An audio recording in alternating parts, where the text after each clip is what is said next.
Nasubukan nyo na ba ang buff na Eve?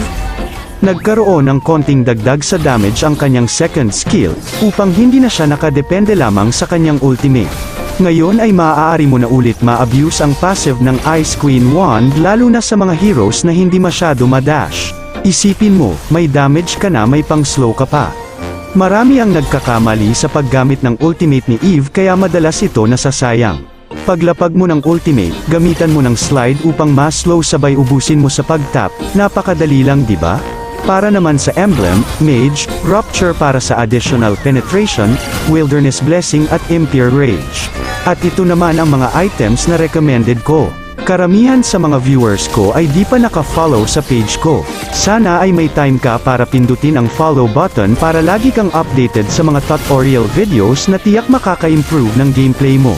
At sa tingin ko'y hanggang dito na lang muna. Sana'y may natutunan ka, mag-focus